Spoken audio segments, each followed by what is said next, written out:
중장년층이 젊은 시절에 많이 보았던 수많은 영화들은 거의 이분의 손을 거쳐갔는데요.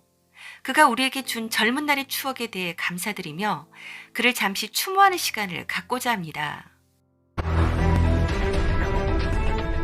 한국 영화계의 거목 이태원 태흥영화사의 전 대표가 향년 83세의 나이로 2021년 10월 24일 별세하셨습니다. 예전 유명한 영화를 보면 영화 제작자의 이태원이라는 성함을 많이 보셨을 겁니다. 바로 그분이며 간간히 얼굴을 본 기억이 나실 겁니다.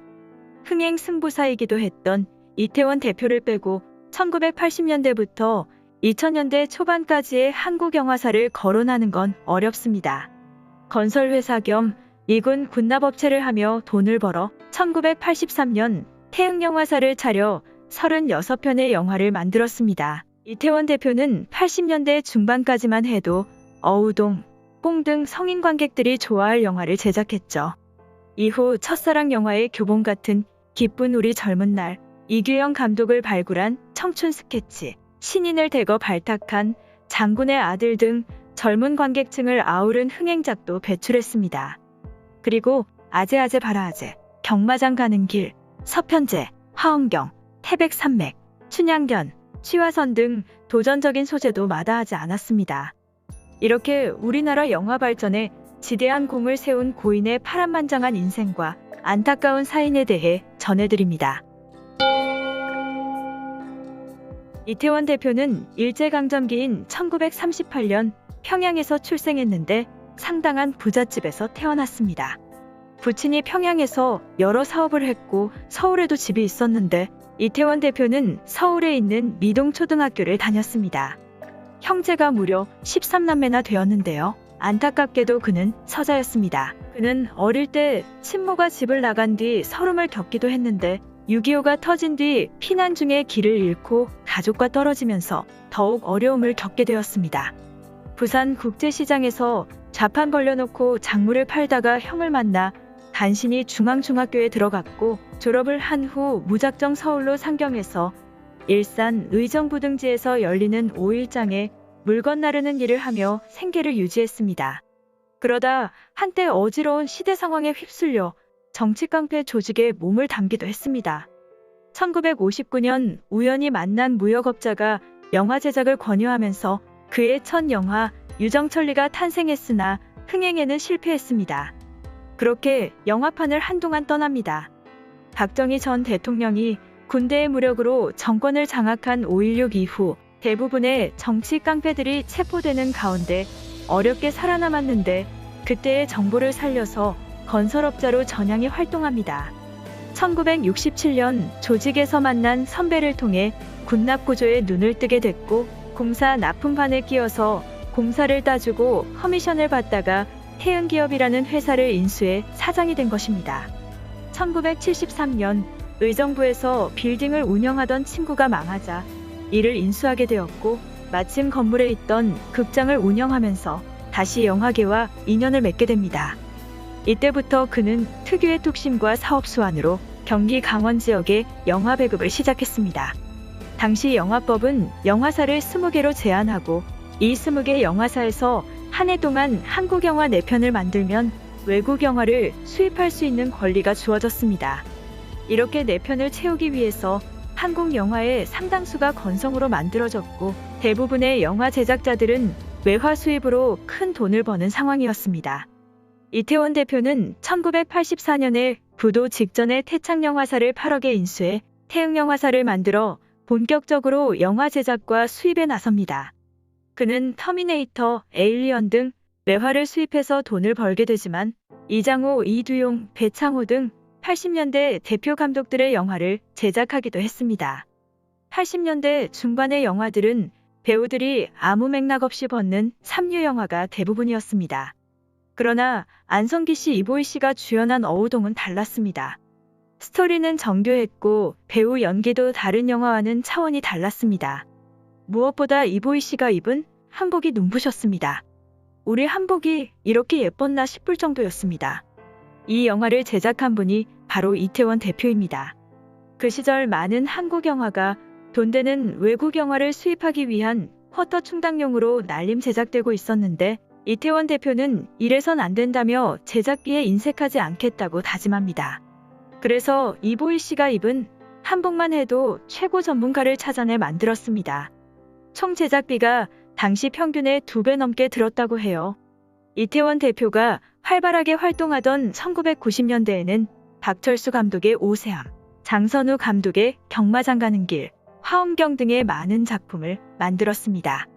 그러나 그의 영화 제작자로서의 인생에서 가장 많은 작품을 함께 만든 감독은 임권택 감독이었습니다. 임권택 감독과의 인연. 이태원 대표는 여러 편의 영화를 함께한 임권택 감독, 정일성 촬영 감독 등과 충무로 삼총사라는 별명으로 불리기도 했습니다. 세 사람이 함께 만든 아제아제 바라아제는 주연 배우 강수연 씨가 모스크바 영화제에서 여우주연상을 받았고 취화선이 칸 영화제에서 임권택 감독에게 감독상을 안기기도 했죠. 임권택 감독과는 1984년에 처음 김지미 씨 주연의 비구니로 만났는데 불교계 반대로 찍다 중단됐습니다. 결국 제작비만 날리게 되었죠. 기생이 절에 들어가 해탈한다는 이야기인데 절에 들어가기 전에 있는 정사 장면을 불교계에서 문제 삼고 나선 것이었습니다. 하지만 1989년 임권택 감독과 아제아제 바라아제를 제작하면서 평생의 파트너가 됩니다. 그 당시 이태원 대표는 한류의 가능성을 일찌감치 내다본 제작자였습니다. 영화 아제아제 바라아제를 들고 모스크바 영화제를 찾았습니다. 난생 처음 참석한 국제영화제에서 배우 강수연 씨가 최우수 여자연기자상을 받는 기쁨을 맛봤습니다. 하지만 씁쓸한 경험도 했습니다.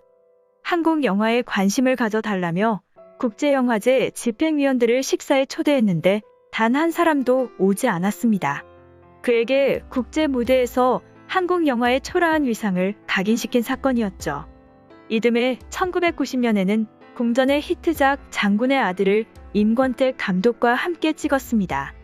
장군의 아들은 흥행을 목적으로 제작된 오락물이었는데 뜻밖에도 관객이 무려 50만 명을 넘어 그 당시 상상하기 어려운 초대박을 터뜨렸습니다. 계속해서 임권택 감독과 만든 서편제 또한 역대 최다 관객을 기록합니다. 마침내 2002년 취화선이 한국 최초로 칸 영화제 감독상을 받자 월드컵 4강에 맞먹는 쾌거라며 기뻐했습니다. 우리 영화의 세계화는 이태원 대표 평생의 비원이었습니다. 그가 초청한 식사 자리를 무시했던 외국의 영화인들이 이젠 한국의 영화인들과 함께 일하고 싶다며 제발로 찾아오게 만드는데 누구보다 땀 흘렸던 영화 제작자 이태원 대표였습니다. 그러나 결국 그는 영화 제작자로서의 인생을 중단하게 되었습니다. 영화 제작자 중단. 이태원 대표는 1996년 탈세 혐의로 구속되는 어려움을 겪기도 했습니다. 사실 그 당시는 영화 제작자가 돈을 벌기 어려웠고 극장주에게 더 유리한 영화계에 구조적인 문제점이 많았던 시절이었습니다. 그리고 임권택 감독과 함께한 춘향전부터 계속 흥행부진에 내몰려 하류인생, 취화선 등이 모두 흥행의 빛을 보지 못했습니다. 자기 자본으로 영화를 제작했던 그 역시 춘향전 때부터 투자를 받게 되는데 취화선과 하류인생은 시네마서비스 사장인 강우석 감독의 도움으로 간신히 제작을 마칠 수 있었습니다. 2004년 임권택 감독의 하류인생이 흥행에 실패한 이후로는 애석하게도 영화 제작에서 손을 뗐습니다. 하류인생은 해당 영화의 제작자인 태흥영화사의 이태원 대표를 모델로 만들어졌다고 합니다. 이태원 대표가 살아온 이야기를 들은 임권택 감독이 이를 영화화한 것으로 사실상 전기 영화로도 볼 수 있습니다. 영화 자체는 크게 흥하지 못했고 영화배우 조승우 씨가 크게 부각되었다는 평을 들었습니다. 이후 이태원 대표는 독자적인 멀티플렉스 극장 THC9을 의정부시에 개관했습니다. 그러나 THC9은 바로 옆에 있는 CGV에 밀려 고전하다 결국 CJ에 인수되어 CGV 태흥으로 바뀌었습니다. 이렇게 이태원 대표는 영화 제작에 손을 뗐지만 그의 아들들이 그의 뒤를 이었습니다. 영화 제작자는 배우 뒷공무니를 쫓아다녀야 하고 힘든 일이라고 이태원 대표는 반대했으나 피가 어디로 가지 않은 거죠. 3남 1녀 중 둘째 아들인 이효승 씨는 영화 두사부일체에 공동 제작과 투자를 맡아 대박을 터뜨리기도 했습니다. 그리고 막내 아들 이지승 씨는 뉴욕에서 영화를 공부하고 돌아온 영화 제작 프로듀서 겸 영화 감독인데요. 1,000만 관객을 넘긴 해운대와 색즉 시공, 통증 등의 프로듀서를 했고 공정사회라는 영화 등을 만들었습니다. 특히 아버지 이태원 대표와 아주 다른 행보를 보여 웃음을 자아내기도 했습니다. 1990년대 초반 이태원 대표는 그 당시 상상하기 힘든 제작비를 쓰는 통 큰 손이었습니다. 정부가 불온소설이라며 영화화를 막아 제작이 3년여 표류했던 태백산맥의 원작료 자체에만 1억이나 썼습니다. 그리고 남들은 돈도 벌지 못할 텐데 제정신이냐 라고 뜯어말렸던 판소리 영화 서편제의 제작비를 6억이나 썼습니다. 반면에 아들 이지승 감독은 영화 공정사회에 5천만 원 제작비로 장편영화 연출 데뷔작을 만들었다고 하자 이태원 대표는 나원 어처구니가 없어서라며 허하고 그만 웃고 말았습니다. 또한 이태원 대표는 자기는 돈을 구해오는 영화 제작자라며 자신을 낮추었고 영화를 잘 만드는 것은 영화 감독의 역할이라며 창작자로서의 마음을 헤아려 주려고 애썼습니다. 영화 제작자가 촬영을 간섭하면 영화가 망가진다는 지론을 가지고 있어서 촬영장이 궁금해도 자꾸 가지 않으려 했다고 합니다. 마지막으로 그는 이런 말을 남겼습니다. 난 예술가가 아니고 영화 장사꾼이라고 말해왔어요. 돈이 남아야 다른 영화에 또 돈을 보탤 수 있었으니까요. 영화는 미친 사람들이 하는 겁니다. 자기가 좋아서 죽기 살기로 하는 놈이 이기는 거죠. 진심을 다해 거짓 없이 영화를 만들어야 합니다. 이렇게 우리나라 영화를 진심으로 사랑했고 막대한 영향을 끼쳤던 이태원 대표인데 이제 영면의 길에 들어서게 되었습니다. 안타까운 사인.